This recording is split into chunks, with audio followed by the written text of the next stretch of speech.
How to pull a girl home almost every night that you go out. I actually know several guys here in Vegas that pull girls more often than not when they go out to bars and clubs. And now you might think, and I myself also pull quite a bit, but this video isn't really about just me. It's about the commonalities that I see between these guys who have a lot of success. And you might think, oh, they're tall and good looking. Actually, among these guys, I'm probably the best looking one, and I'm not really that good looking. Maybe if I lose 20 pounds, I'll be okay. And I'm the best looking one of this group of guys that pulls more than half the times when they go out. And you might think, okay, well, what if it's that you're tall or very charismatic? Nope, that's not it either. These guys, actually, there's one who's tall. Most of them are not. The other one, right? The charisma, that's the most interesting because these guys I know that pull consistently almost every single time they go out, I see them leaving with girl after girl after girl. None of them are that charismatic. When you talk to them, you don't think, man, this guy, he must slay with chicks. You don't think that. Now, they have a certain intensity about them. They all have this like piercing energy where you can tell they just go for what they want. But none of them are charismatic. A couple of them are actually kind of awkward. And this is among, I'd say it's 5 guys in Vegas who I know that all pull 3 to 4 times per week, including myself. Well, maybe I'm charismatic, but the other ones are not charismatic. And that's what's interesting. They're not good looking. They're not particularly charismatic. They're not super tall. And yes, there are guys who are tall and good looking, obviously, that pull and rely on their looks. I'm not saying that's, I'm not saying those aren't advantages, but there's a strategy that these guys use that separates them from all the competition. That's what I'm going to teach you in this video. I'm going to break that down into the steps they take that make them different. And it might sound unromantic because it's definitely not going to like fall into the Disney narrative of finding true love because these guys, it's that's not the vibe. But it's what works. This is what actually works. And this is from hours and hours of seeing it work myself and seeing the difference between my clients who are struggling until they get coaching with me versus these guys who are absolutely killing it. And a lot of these guys are pulling hot girls too, right? They're not just pulling, they're actually pulling hot girls. And so what is it? The first thing they all have in common is that they approach like madmen. These guys will approach 30 to 50 women per night. They do not give a fuck about getting rejected. You'll see, there was one of these guys, I was out with him last night. A girl was like disgusted. Like she looked disgusted by it. This guy's like 50. He's pretty old. She's like disgusted. Oh my God, you even thought you could talk to me. But just earlier, he was telling me how he pulled 3 girls this week. And I've seen him pull many times. I know he's not lying. So he just got wrecked. But he didn't care, right? He just went on to the next one 10 seconds later. Like he did not give a shit. And this is a mentality thing. You realize, look, if I talk to enough women, a lot of them are not going to like me. A lot of them are going to be disinterested and do something that could hurt my feelings or just neglect me. That is going to happen. But so what? If I approach 50 women, one of them is going to be super DTF, right? There's one that's going to be very easy to pull. If you ask 100 women to have sex, at least one would probably say yes. And that's not the method I'm saying. The point is, if you're just going for it again and again and again and again, eventually you're going to meet the girls you have chemistry with. And it requires you to get over your ego because every single guy who I know that pulls consistently, they approach constantly. They don't give a fuck. They're just talk to a girl, talk to a girl, talk to a girl, talk to a girl. So that is the first thing you got to be aware of is just not giving a fuck about waiting for the perfect moment, looking for the perfect girl, looking for the romantic situation. You see a girl who's in a relatively approachable situation. If she's like making out with a guy, do that at your own risk. But a girl who's just, not holding hands or like clearly in a romantic situation with a guy and who you find attractive and you say hello.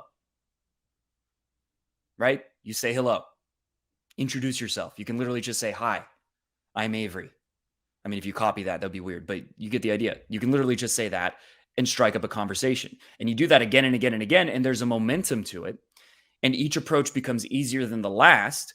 And over time, you just get this energy of purposefulness, this energy of just being someone who doesn't give a fuck. You reach something called the indifference threshold. The indifference threshold means that you literally no longer care about rejection.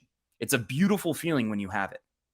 You literally don't care about rejection. And when you experience that, then you are free. Then you are free to just go for it.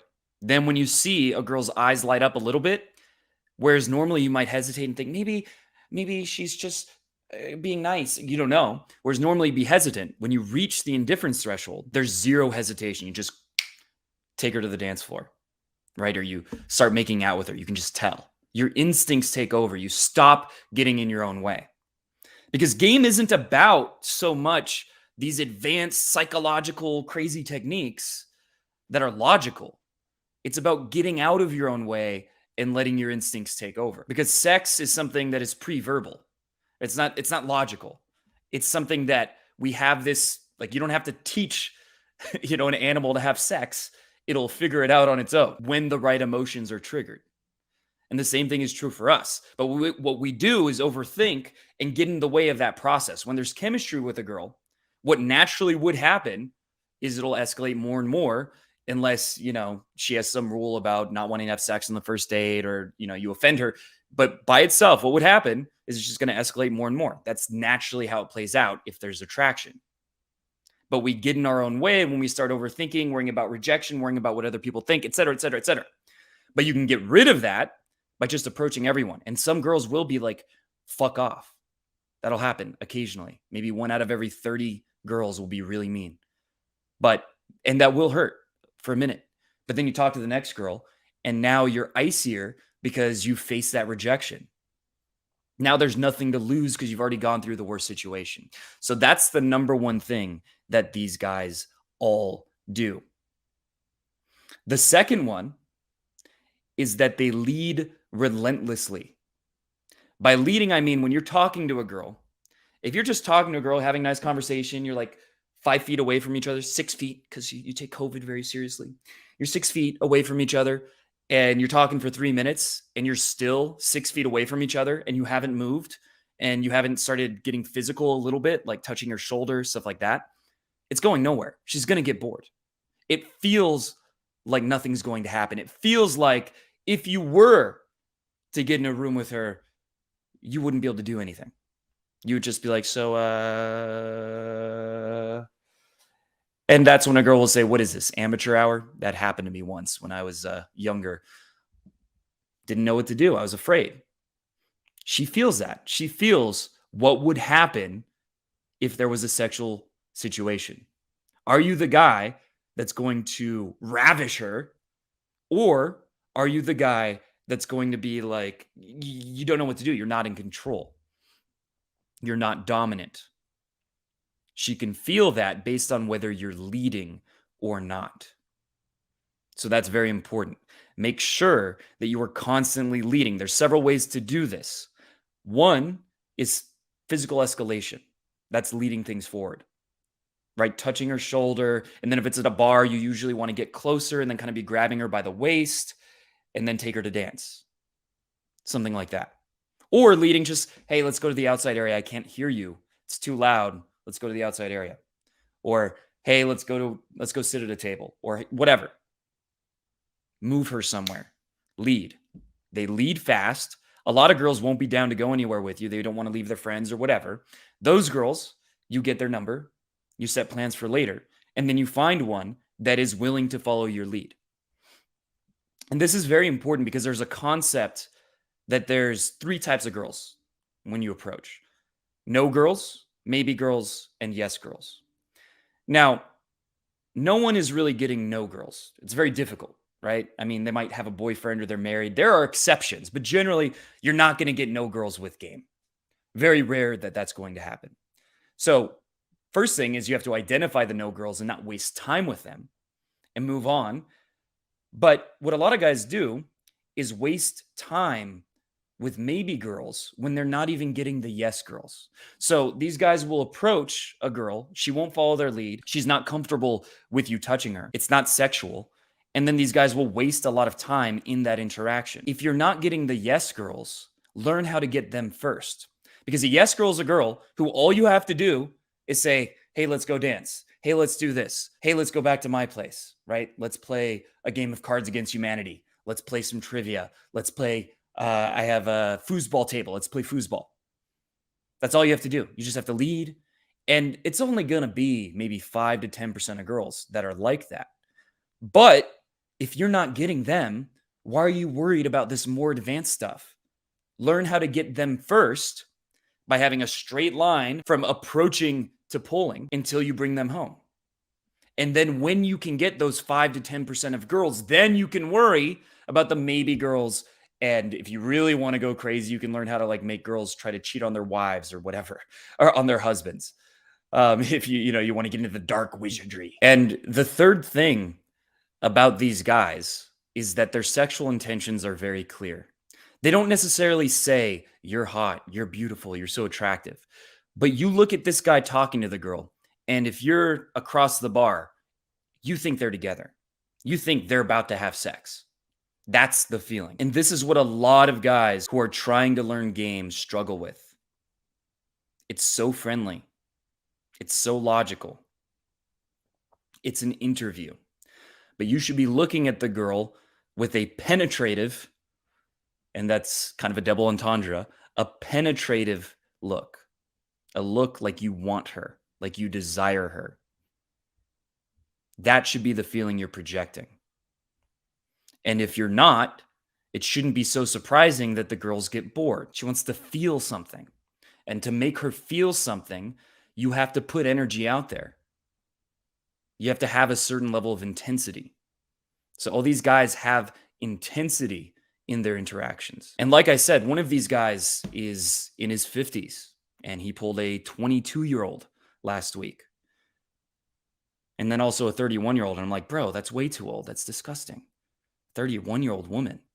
What are you doing? Another one is very short and balding, average looking, pretty good shape. That's the one thing he has going for him physically. But again, this guy pulls almost every night. Another one is an Indian guy that is, by society standards, not good looking, scrawny, actually skinny fat, which is kind of worse. The last week I hung out with him, he pulled 4 nights, 4 days, and got laid each of those times. And I know there's a part of you that's skeptical. There's a part of you that's watched red pill and black pill content and thinks this is impossible. Societal biases have made you think that this is impossible, that I'm just trying to sell you something, that I'm trying to convince you it's possible so you buy my product. But have you tried it? Have you done these things? The 3 things I mentioned in this video. Have you had a night where you approached 30 to 50 girls in one night? You always led them. You always tried to lead them around, move things forward constantly. And your intentions were very clearly sexual. Probably not. So there's a part of you that doesn't believe this is possible for you, but you should never believe something is possible or not until you've experimented with it. That's what's going to determine whether you're able to improve, not just in pickup, not just in attracting women, but in any area of life. So I want you to keep that in mind. That, yeah, you can think I'm biased and that, oh, I'm exaggerating, I'm making stuff up.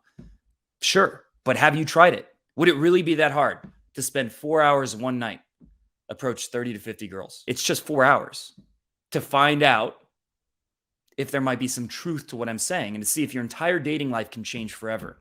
To find out if you can have a life where you're getting multiple dates per week, or if maybe, oh, you need to looks max and you need to wait for yourself to get rich or whatever. Is that really too much to test the theory? And if it is, okay, fine. And if it's not, then there's hope for you to change course. It's that willingness to accept ignorance, that I don't know the truth, and to try different things. That's actually the real key. Most of these guys that I'm talking about, they were not always good with women. These are guys who learned pickup. They bought courses, they watched videos, they tried different things, but they believed maybe it's possible. And then they figured it out over time. They didn't decide for themselves that they were going to fail before they even tried. That's one of the most depressing things to me in this world. That's why I think someone like Wheat Waffles is causing people to become depressed, because he's telling them to not even try. to not figure out through experience, to just trust what someone said on the internet and take it as fact. It's hopeless for you. Don't try. Just be a leaf in the wind. That's the message that most people are telling you. And if you believe that message, then you will fail. But there's going to be a few people watching this who question that, who are willing to try something else, to get out of their comfort zone, to challenge their ego, and those people will succeed. If you enjoyed this video and you want to go deeper with me, you want to work on a higher level where I can personally guide you to get the dating life that you've always wanted, to be one of those guys that is pulling more nights than he's not, then I highly encourage you to click the link below to schedule a free 30-minute coaching call where we can talk about the details of my mentorship program.